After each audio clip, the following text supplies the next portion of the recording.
नमस्कार। News observer के खास कार्यक्रम विशेष में आपका हार्दिक स्वागत है। आज हम चर्चा करेंगे कांग्रेस में मचे उस धमाल की जिसे लेकर बीजेपी जमकर चटखारे ले रही है। और प्रसंग है ग्वालियर का, जहां हिंदू महासभा के एक पुराने कार्यकर्ता जो कभी गॉडसे की पूजा करते थे, उन्हें कांग्रेस में ले लिया गया है। जाहिर सी बात है, कमलनाथ गुट ने या पचौरी गुट ने उसे शामिल कराया है, तो बाकी के जो गुट हैं, अब एक ही गुट आता है उसमें प्रमुख, वो है दिग्विजय गुट। दिग्विजय गुट ने भी और उधर अरुण यादव गुट ने भी, दोनों ने विरोध कर दिया है और ये भी कहा है कि गांधीवादी विचारधारा वाली कांग्रेस में गॉडसे की विचारधारा की कोई जगह नहीं होनी चाहिए। ये सीधे सीधे कमलनाथ को भी चुनौती है। हाई कमान तक ये शिकायत पहुंच गई है और उसके बाद से अब कांग्रेस में एक बड़े उठापटक की तैयारी शुरू हो गई है। ये जो युद्ध है उसे शीत युद्ध की परिभाषा दी जा सकती है, क्योंकि दोनों खेमों से जिस तरीके की बयानबाजी सामने आ रही है, उससे ये लग रहा है कि आपस में या तो संवाद नहीं हो रहा है, और हो रहा है तो एक गुट दूसरे को नीचा दिखाने की भी कोशिश कर रहा है।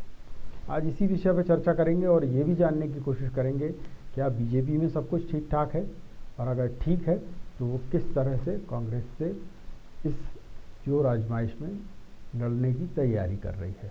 चर्चा की शुरुआत करें उससे पहले दो मेहमानों का परिचय जो इस परिचर्चा में भाग लेंगे। बात मैं करूं बीजेपी की, तो बीजेपी से वरिष्ठ नेता हैं और संघ से जुड़े हुए वरिष्ठ कार्यकर्ता भी हम उनको कह सकते हैं, डीके जैन साहब, वो यहाँ बीजेपी का भी पक्ष रखेंगे और संघ की विचारधारा के बारे में भी दर्शकों को समझाएंगे।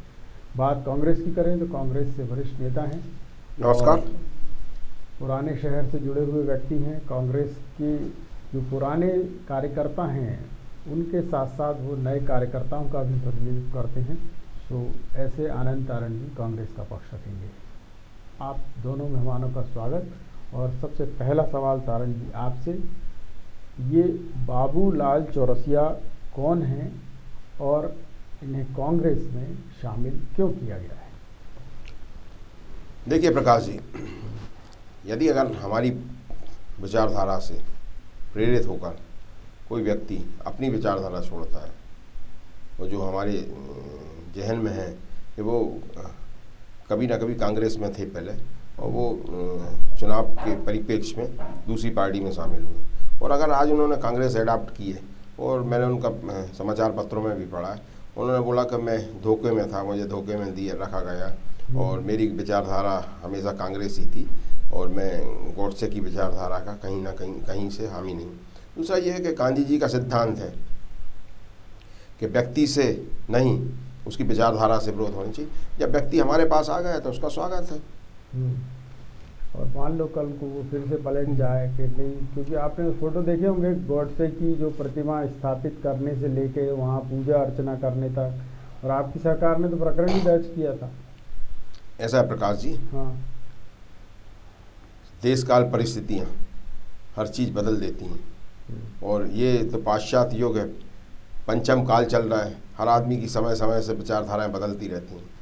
तो निश्चित रूप से आपकी जो आशंका है वो सही हो सकती है, इसमें कोई शक नहीं, लेकिन जो समय है और जो लोग हैं, चयन अपने उन्हीं सब लोगों में करना पड़ता है, और जो खुद चल के हमारे पास आ रहा है और हमारी जब विचारधारा की बात कर रहा है, आपके मीडिया में भी उसने सीधा सीधा गांधीवादी होने की बात करी, निश्चित रूप से उसका स्वागत किया है। बिल्कुल। ये जैसे अरुण यादव जी हैं, इन्होंने कह दिया पार्टी हाईकमान कुछ भी समझे, यहाँ का प्रदेश हाईकमान कुछ भी समझे, मैं तो इस पूरे प्रवेश का या इस विचारधारा का घोर विरोधी हूँ। उन्होंने ये भी कह दिया कि बड़े नेता कुछ भी समझे और मैं तो गांधीयन ही रहूँगा, यानी गांधीवादी विचारधारा का ही रहूँगा, और कांग्रेस पार्टी गांधी जी के ही विचारों पर चलती रही। वहाँ गॉडसे की विचारधारा का कोई जिसको कहें स्थान नहीं है, तो उनने इसका विरोध कर दिया है। इसे क्या समझें?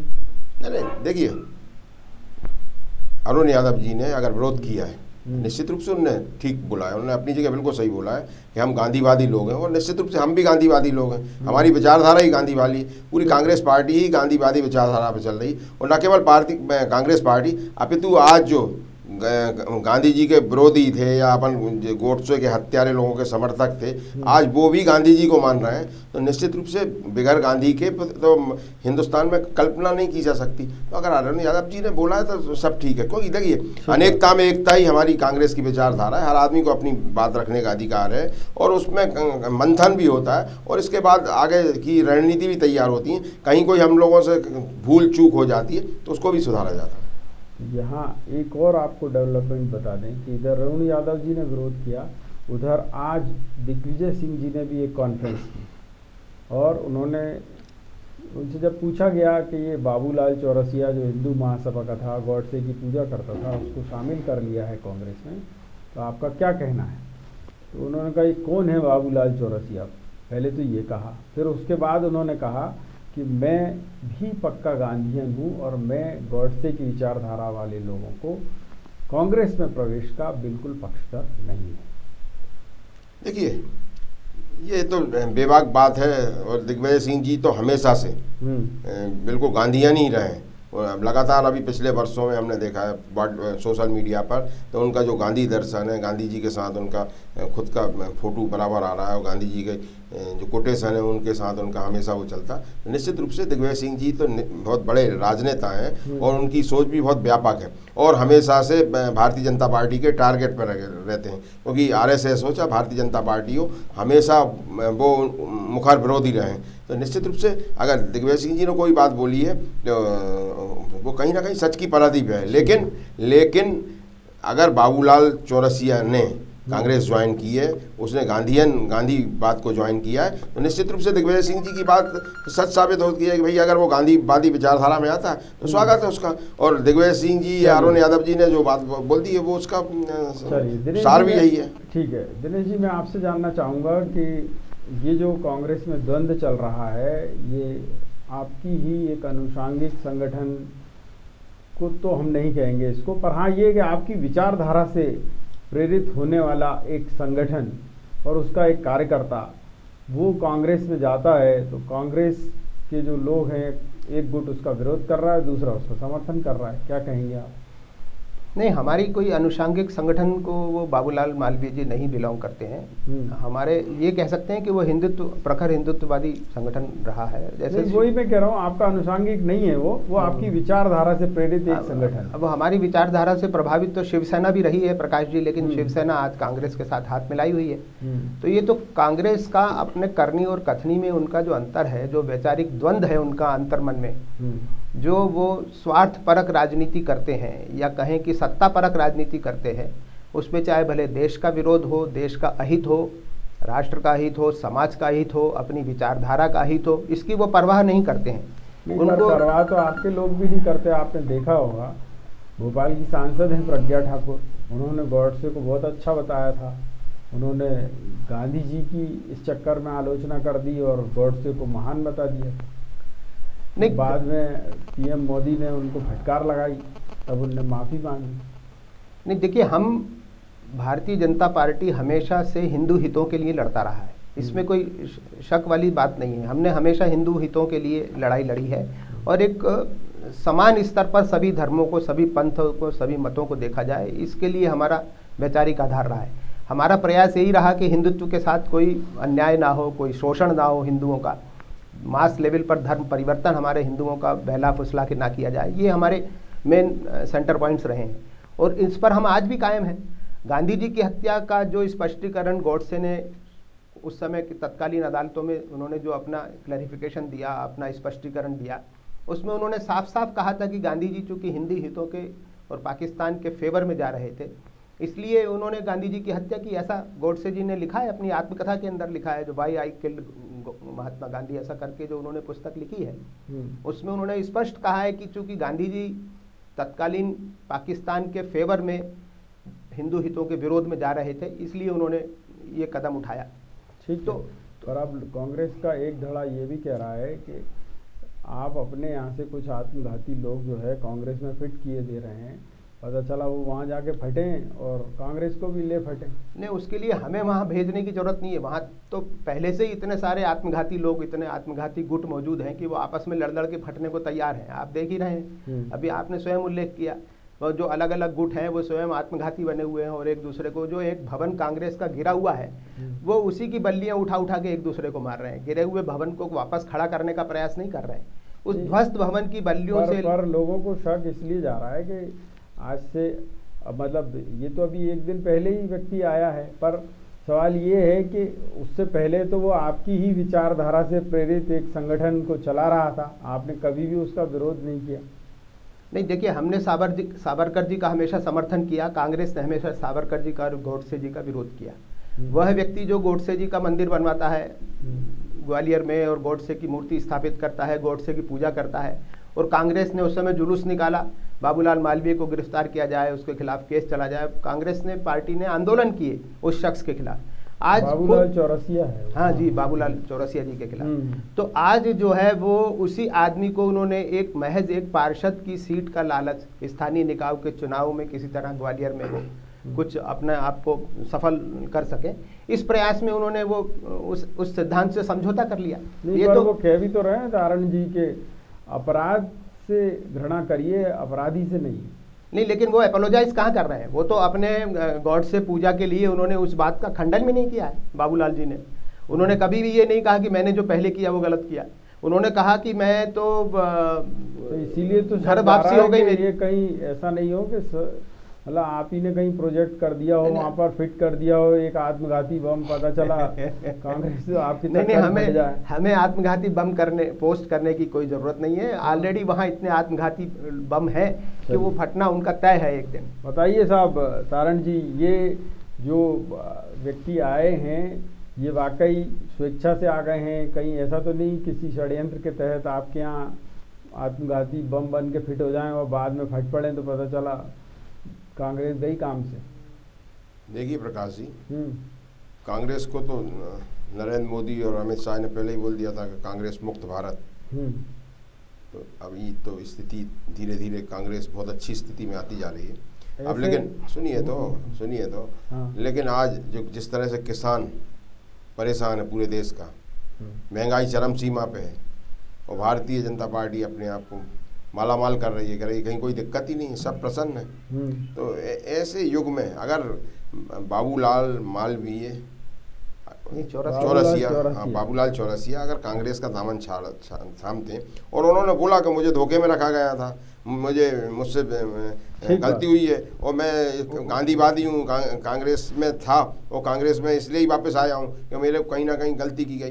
दूसरा ये है कि जो विचारधारा हमेशा से गांधी का विरोध करती रही है, जिस विचारधारा नाथूराम गोडसे की विचारधारा का हमेशा सपोर्ट करा, जिस विचारधारा ने, जिसके सांसद नाथूराम गोडसे की बात करते थे और आज भी कनखियों में नाथूराम गोडसे की बात करते हैं, वो गांधीयन को आज एडाप्ट कर रहे हैं। तो ये कौन सा इनका छद्म रूप है? ये इनको यही तो आपसे पूछ रहे हैं, ये अरुण यादव जी भी पूछ रहे हैं, यही दिग्विजय सिंह जी भी पूछ रहे हैं, और कमलनाथ जी ने इस पर जवाब देना ही मुनासिब नहीं समझा, वो आज तत्काल दिल्ली उड़ गए।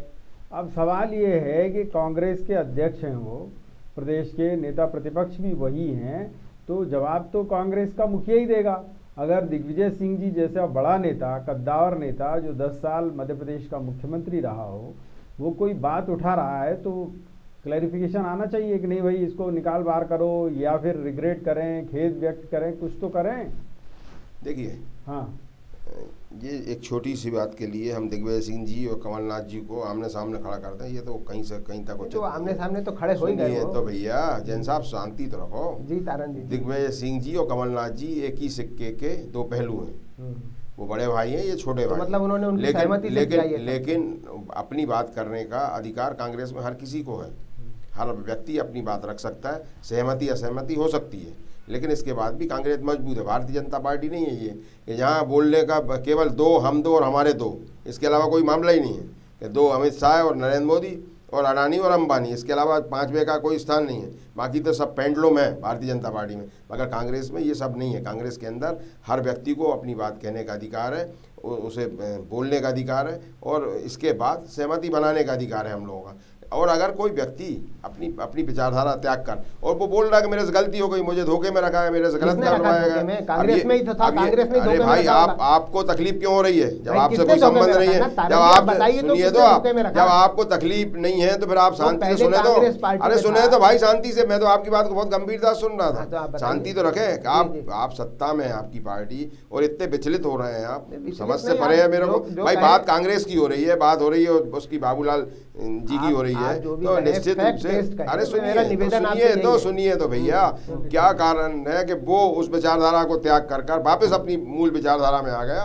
तो अच्छा ठीक है, दिग्विजय सिंह जी को बिल्कुल अपनी बात, कोई वरिष्ठ नेता है, उन्हें बोलने का अधिकार है, और आदरणीय अरुण यादव जी हमारे पूर्व अध्यक्ष हैं, उन्होंने भी अपनी बात की। तो हम लोगों में सहमति असहमति होती है हर व्यक्ति को, लेकिन अपनी बात कहने की आज़ादी है। लेकिन आपके यहाँ नहीं है, आपके यहाँ तो पूरा देश में केवल 2 नेताओं की चलती है, इसके अलावा बाकी तो सब पुर्जे हैं कागज के बस उनको यहाँ रख दिया, वहाँ रख दिया, उनको बोल दिया ये बोलो, इसके अलावा कोई काम नहीं। कारण जी आपके यहाँ भी तो 2 ही लोगों की चलती है नहीं, हमारे यहाँ अगर सोनिया जी, राहुल जी, उधर प्रियंका जी, वाड्रा जी, नहीं ऐसा नहीं, हमारे 2 बाकी कोई यही नहीं भैया, नहीं प्रकाश जी देखिए सुने 27 लोगों ने, आपके सांसदों ने और पुराने नेताओं ने लेटर लिखा कि भाई साहब ये चुनाव करा लीजिए आप संगठन के, कोई तो अध्यक्ष हो, अभी तक पता ही नहीं चल रहा ना प्रदेश में ना राष्ट्रीय स्तर पर।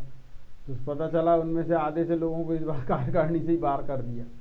आदरणीय प्रकाश जी अगर 27 लोगों ने लेटर लिखा है तो उन्हें अपनी बात कहने का अधिकार तो है, तो उसके बाद तो अरे सुनिए तो अब होना संगठन के अंदर उनको सजा मिल गई। अरे पार्टी के अंदर है, पार्टी से निष्कासित थोड़ी किया जैन साहब, पदहीन कर दिया, उनका रुतबा घटा दिया। अरे जैन साहब उनके वो सारे पद आपने छीन लिए, सुविधाएं छीन ली। अरे भैया अपन अपनी गिरबान देखे अडवाणी जी, जिसके कारण आज प्रधानमंत्री बैठे हैं। आज अडवाणी जी क्या आपने कहा, बेचारे अटल बिहारी वाजपेयी जी तो बेचारे स्वर्गवासी हो गए। क्या आपने भारतीय जनता पार्टी की विषय पे आ जाइए, भारतीय जनता पार्टी को बनाया, कारण जी उनकी क्या हालत करी, कारण जी भाषण बंद करके विषय पे आ जाइए। पार्टी सत्ता के शिखर पर है, उस अडवाणी जी की क्या हालत कर दी भारतीय जनता पार्टी के लोगों ने, जिन्होंने बोला शांत हो जाइए। अटल बिहारी वाजपेयी ने बोला था, हाँ बोला था, राजधर्म का पालन करो, सुन लिया, बोला था कि विषय पे आ जाइए। आज वो नरेंद्र मोदी को बचाने वाले, कारण जी विषय पे आ जाइए, बचाने वाले पे आ जाइए, कोई नहीं है बचाने वाला। अब आप बचाने वाले सवाल सुन लीजिए, क्या हालत कर दी। अरे सवाल सुन लीजिए, अब आपस में चर्चा मत करिए। मैं जो पूछना चाह रहा हूँ तारण जी ये है कि इस समय कांग्रेस एक जिसको कहते हैं संक्रमण के दौर से गुजर रही है। आपके जो कई नेता हैं वो एकदम झटका दे के आपको और उधर निकल लिए उनकी पार्टी में, ठीक है। अब कांग्रेस में जो लोग आ रहे हैं उनका परीक्षण आप लोग करेंगे कि नहीं, कि पता चला फिर बाद में आप रोते गाते रहें कि साहब ये बिकाऊ थे चले गए। देखिए प्रकाश जी, हाँ, जब देश में आपातकाल लगा था तब यही चिल्लाते थे भारतीय जनता पार्टी के लोग और दूसरे विरोधी लोग, लेकिन आज तो अघोषित आपातकाल से ज्यादा स्थिति खराब है। आज तो मीडिया को अधिकार नहीं है, पार्टी में आपातकाल है क्या? ये तो आज तो मैंने सवाल आपकी पार्टी के बारे में पूछा, आप कहां से कहां ले, आपकी बात इंदिरा जी के पे क्यों चले गए? मैं आपकी बात पे ही आ रहा हूँ, धीरे धीरे सुने। तो आज आपको भी बोलने का अधिकार नहीं भारतीय जनता पार्टी के विरोध में या संघ परिवार के विरोध में या केंद्र की नरेंद्र मोदी सरकार के, क्योंकि अगर आपने ज्यादा बोला तो आपके ऊपर भी लगाम लगा दी जाएगी। ये भारतीय जनता पार्टी का राष्ट्रीय आज ये हालात है कि आज हमने हिंदुस्तान के सबसे बड़े समाचार पत्र में पढ़ा, चलिए आप विषय पे रहिए। कारण जी मैं आपसे जो कहना चाह रहा हूँ, कारण जी मैं जो कहना चाह रहा हूँ वो ये है कि दिग्विजय सिंह जी जैसा नेता जो किंग मेकर है, क्या आपको नहीं लगता कि उनकी बात को गंभीरता से लिया जाना चाहिए? ये बात पार्टी के अध्यक्ष को या उनके जो खास सिपह सालार हैं, जो उनके 2 दलाल हैं, वो पहुंचा दें उन तक कि भाई साहब दिग्विजय सिंह जी ने ये कहा है, इस पे अपन को अपना पक्ष रख देना चाहिए। भाई एक मामूली से पार्षद स्तर के व्यक्ति के कारण अगर 2 व्यक्तियों के मन में खटास बढ़ रही है तो इसको तत्काल विराम लगना चाहिए कि नहीं लगना चाहिए? देखिए प्रकाश जी, बड़ी लॉजिकल बात की आप। दिग्विजय सिंह जी ने जो बोला है, दिग्विजय सिंह जी कमलनाथ जी से चर्चा करेंगे, वो करते हैं, उसमें कोई दिक्कत नहीं। जहां तक आपने जिन लोगों की बातें की है उनको आप ज्यादा जानते हो तो आप उनसे चर्चा करें, वो उस बात को आगे बढ़ाएं। मैं तो ऐसे लोगों को जानता नहीं हूँ कौन है क्या है। ये दो दलाल नहीं जानते जिनके यहाँ छापे पड़े थे मैंने क्या CBDT बोला, और मैं CBI पार्टी की बात कर रहा हूँ, पार्टी लाइन की बात कर रहा हूँ। तो ये बाकी पार्टी के जिन ही तो हैं, जिन लोगों कमलनाथ की जी आप के ही बातें दोनों कर रहे दलाल हैं, हैं। मैंने आपसे क्या बोला, जिन लोगों को आप जानते हैं, जिनके बारे में अरे आप आप बात भी कर रहे जानते हैं हैं, उनको, जिनके सलाहकार रहे हैं दोनों। मैंने आपसे क्या बोला, प्रवीण कक्कड़ और राजेंद्र मिगलानी नहीं जानते क्या मैं इनको? केवल कांग्रेस की पार्टी की बात अरे कर ये रहा हूँ। कांग्रेस के ही तो दलाल हैं दोनों। मैं आपसे क्या बोल रहा हूँ, मैं जानते पार्टी हुए लाइन की बात छापे कर में इतना रहा पैसा हूँ। पकड़ा गया। मैं अगर भाई पकड़ा गया तो आप अंदर कर दो, उन्हें बंद तो करो भाई वही तो भाई, कह आप रहे हैं। बंद करो ना, क्यों नहीं कर रहे बंद? भाई हम नहीं करेंगे, आप ही करवाओगे अरे ना। हम क्यों करवाएंगे भाई, अगर वो उस लाइन आपकी के होंगे सेटिंग है, तो बंद चलो। होंगे, उसमें क्या बात है। चलो हम आपसे बाद में इस बात पे और आएंगे आगे। मैं ये पूछना चाहूँगा दिनेश जी कि कांग्रेस में जो कुछ है वो तो चल ही रहा है, पर बीजेपी में भी अंदर अंदर खदबदाहट चल रही है। आज जिस तरीके से केदार शुक्ला, जो कि विंध्य के बीजेपी के नेता हैं बड़े, और मंत्री पद के भी दावेदार थे वो, और साथ साथ विधानसभा अध्यक्ष पद के भी दावेदार थे, और सबसे पुराने विधायक भी हैं आपके 5-6 बार के। तो उन्होंने एक ट्वीट किया है। उन्होंने ट्वीट में ये लिखा है कि व्यक्ति की गलतियां माफ़ की जा सकती हैं, चालाकियां नहीं। इसको आप कैसे लेते हैं? देखिए, उन्होंने बहुत सही लिखा है अपने आप में कि गलतियाँ माफ़ की जा सकती हैं और शरारत माफ़ की जा सकती है, साजिशें नहीं। इसको दूसरे शब्दों में इस तरह भी कहा जाता है कि आम कहावत टाइप की है। और किस महत्वपूर्ण ये है कि यहाँ किस संदर्भ में उन्होंने ये बात कही है। वो बहुत सारे उसके आयाम हो सकते हैं, बहुत सारे संदर्भ हो सकते हैं। शुक्ला जी ने किस संदर्भ में ये बात कही है, मुहावरा कहा है, तो ये देखना पड़ेगा, उसके बाद ही कोई टिप्पणी की जा सकती है उसके ऊपर। नहीं, पर सब जानते हैं कि केदार शुक्ला जी ने मुखर होकर ये कहा था कि 2018 का चुनाव जिन गलतियों की वजह से हारे उन्हीं को सत्ता सौंप दी गई, ये भी उन्होंने कहा था। ये भी उन्होंने कहा था कि हार की जिम्मेदारी किसी को लेना चाहिए। पिछले जो उपचुनाव हुए थे, आपको याद होगा, झाबुआ का उपचुनाव हो, तो उसमें ये बात कही गई थी कि भाई अध्यक्ष हो या बाकी के कैंपेनर हो, अगर जीत का सेहरा उनके सिर बनता है तो हार की जिम्मेदारी उनको लेनी चाहिए। बिल्कुल आप ठीक कह रहे हैं प्रकाश जी। बात यह है, लोकतंत्र में सबको अपनी बात कहने का अधिकार है, पहली बात। दूसरी बात ये कि अब जहाँ तक विधानसभा अध्यक्ष का प्रश्न है, तो एक सीट है, उसके कई दावेदार, कई अभिलाषी हो सकते हैं, लेकिन वो नहीं, पर विरोध यही नहीं थम रहा है। आप अजय विश्नोई जी की टिप्पणी देखें कि अभी तक विंध्य को वो प्रतिनिधित्व नहीं मिला जो मिलना चाहिए, अध्यक्ष का पद मिलना तो काफ़ी नहीं है। उन्होंने ये भी कहा मंत्री का जो पद है वो अभी भी बकाया है, चाहे विंध्य हो या महाकौशल हो। स्वयं अजय विश्नोई भी उसके दावेदार हैं और अजय विश्नोई जी की भी बात नहीं सुनी जा रही। अजय विश्नोई जी मेरे बहुत पुराने मित्रों में से हैं और मैं उन्हें जानता हूँ। वो बहुत ही मतलब योग्य व्यक्ति हैं और उन्होंने पहले भी मंत्रिमंडल में रहे हैं और महाकौशल का प्रतिनिधित्व करते हैं। तो अब धैर्य रखना चाहिए। राजनीतिक विवशताएं हैं, वो समझते हैं इस परिदृश्य में, इस सिनेरियो में, इन परिस्थितियों में किस तरह से पार्टी को एडजस्ट करना है। सभी लोग संतुष्ट भी रहें और विकास की ओर भी अग्रसर होते रहें। जनता के हित की दृष्टि से भी पार्टी और मंत्रिमंडल सरकार काम करती रहे। तो सबको साथ लेकर सामंजस्य से चलना पड़ता है। तो कहीं ना कहीं कुछ लोगों को धैर्य बड़ी बात आपने कही, सबको साथ लेकर चलना पड़ता है। अब सबको साथ लेकर चलना पड़ता है, इस लाइन पर मैं आता हूँ और मध्य प्रदेश विधानसभा के आज की और कल के परिदृश्य की बात करता हूँ। मुख्यमंत्री शिवराज सिंह चौहान ने ये कहा कि हम चाहते हैं कि विपक्ष भी हमारे साथ सकारात्मक सहयोग दे, विकास में जो है सब लोग एक साथ मिलकर काम करें प्रदेश का, ताकि विकास हो, यहाँ के लोगों को सुविधाएं मिले। बड़ी अच्छी बात उन्होंने कही और इस बात का समर्थन उन्होंने चाहा नेता प्रतिपक्ष कमलनाथ जी से।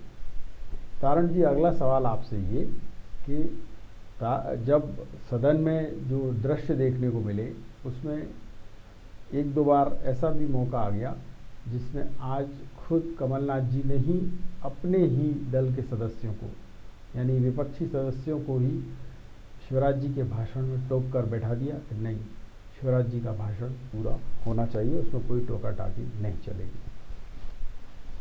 देखिए, ये विधानसभा की व्यवस्था है और नेता प्रतिपक्ष हैं आदरणीय कमलनाथ जी। नेता प्रतिपक्ष हैं तो उन्हें कुछ देखा होगा, समझा होगा या कोई उनको लगा होगा वरिष्ठ सदस्य हैं, कांग्रेस के वरिष्ठ नेता हैं, उन्होंने अगर अपने सदस्य अगर कुछ बोल दिया तो कोई खास बात नहीं है। अब बात ये उठती है कि कुछ कांग्रेसी विधायक बहुत ही सीनियर हैं, 6-6, 7-7 बार के विधायक हैं, वो इस पर आपत्ति ले रहे हैं। उनका कहना ये है कि सदन में विपक्ष की तो जो भूमिका होती है वो टोकने की होती है, रोकने की होती है, सत्ता पक्ष को आईना दिखाने की होती है। अगर वो ये काम और मुखरता से नहीं करेंगे तो दिक्कत तो होगी उसमें। नहीं, मुखरता से तो करना चाहिए। और जो कांग्रेस के चेयर है, मतलब हमारे नेता प्रतिपक्ष हैं, उनको विश्वास में लेकर करनी चाहिए, कहीं कोई दिक्कत नहीं। और कमलनाथ जी तो वैसे भी सीनियर से सीनियर व्यक्ति हैं, बिल्कुल। तो निश्चित रूप से जो हमारे क्या आपको लगता है कि वो जैसा लोकसभा में उन्होंने देखा है, इतने चूंकि 10 बार के सांसद रहे, वो मतलब 10 टाइम जो है वो सांसद रहे हैं, तो अनुभव तो बहुत विशाल है उनके पास। मध्य प्रदेश विधानसभा के लिहाज से ऐसा मानते हैं जो आपके सीनियर विधायक हैं, चाहे डॉक्टर गोविंद सिंह हो, केपी सिंह हो, बहुत से ऐसे नेता हैं, सज्जन सिंह वर्मा जी हैं, सभी लोग हैं। तो उनका मानना ये है कि वो एक अलग प्लेटफॉर्म है, ये अलग प्लेटफॉर्म है, यहाँ पर अपनी बात को रखने का अलग अंदाज हो सकता है। देखिए, सज्जन सिंह वर्मा हो या डॉक्टर साहब हो या दूसरे हमारे वरिष्ठ नेता, निश्चित रूप से उन्हें चर्चा करनी चाहिए आदरणीय कमलनाथ जी से, उनको बताना चाहिए। निश्चित रूप से सब बातें वो भी सुनेंगे, एक उसकी निकालने लगेगी कि भाई हाँ हमें कौन सा चर्चा की एक वानगी देखिए कि जब विधानसभा सत्र शुरू होने वाला था तो कांग्रेस के 2-3 विधायकों ने तय कर लिया कि हम सब साइकिल से विधानसभा पहुंचेंगे। तो डॉक्टर गोविंद सिंह को तब तक ये पता नहीं था, जबकि वो मुख्य सचेतक हैं कांग्रेस विधायक दल के। कार्य मंत्रणा समिति के बाद जब मीडिया कर्मियों ने, हम लोगों ने पूछा उनसे कि आपका क्या प्रदर्शन रहेगा, क्या प्लान रहेगा, क्या साइकिल से आप लोग आएंगे प्रदर्शन करते हुए, तो उन्होंने कहा मुझे तो पता नहीं है कि पार्टी अब तय करे कि साइकिल से आना है, घोड़े से आना है कि गधे पे बैठ कर आना है। ये बात उन्होंने कही, गधे पर बैठ कर आना है। ये आपको नहीं लगता कि ये दिखाता है कि बड़े नेताओं को विश्वास में नहीं लिया जा रहा? एक दूसरा, जिस दिन साइकिल प्रदर्शन था उस दिन सिर्फ 6 ही विधायक साइकिल पे बैठे, बाकी एक नहीं आया। और जो लोग साइकिल चला भी रहे थे वो हाँफ गए आधा किलोमीटर में, कार से बैठ के विधानसभा पहुंचे। और दिक्कत उसमें ये थी, कुछ बुजुर्ग भी थे, एक आध कोरोना पीरियड में कहीं निकल लेता तो उपचुनाव कराना पड़ता। आप समझिए कि बिना पूछे वरिष्ठों के और तय हो जा रहा है कार्यक्रम। ऐसा प्रकाश जी, ये सब सिंबॉलिक एक कार्यक्रम होते हैं और जनता के सामने इन सब पर एकजुटता जरूरी है कि नहीं? एकजुटता है ना, एकजुटता है सब, लेकिन अब वो क्या है कि मीडिया हमसे जरा थोड़ी खपा रहती है, तो ऐसी चीजों को वो थोड़ा सा बताइए। अब ये हमारी बातों को जरा ज्यादा उछालने की कोशिश करते हैं। उठाई बात तो आपने नहीं कहा कि आप बीजेपी से खपा रहते हैं। 1 घंटे के डिबेट में 40 मिनट आप बोलते हैं और आप कहते हैं मीडिया खबर रहती है। आपको पूरा अवसर दिया जाता है। साहब मेरे ऊपर अतिक्रमण कर रहे हैं सर, आपको अभी तो जैन साहब अतिक्रमण कर रहे हैं, छोड़िए तो बोल ही नहीं रहे। दिनेश जी थोड़ा सा, मैं आपसे तारण जी जो कह रहा हूँ कि ये जो आपके मन में एक वायरस घुस गया है, ये कब तक खत्म होगा? इसकी कोई वैक्सीन है कि नहीं? हर चीज में हम बात करें आपकी एकजुटता की, आप मीडिया की करने लगे। हम बात करें आपकी एकजुटता की, आप बीजेपी की करने लगे। मैं ये पूछ रहा हूँ कि आप ही के लोग उठा रहे हैं ना सवाल, हम तो नहीं उठा रहे। आप ही के पार्टी के वरिष्ठ नेता, पूर्व मंत्री, मुख्य सचेतक ने कहा कि पार्टी तय करेगी कि गधे पे बैठ के आए कि साइकिल पे। हमने तो नहीं कहा। ठीक है ना।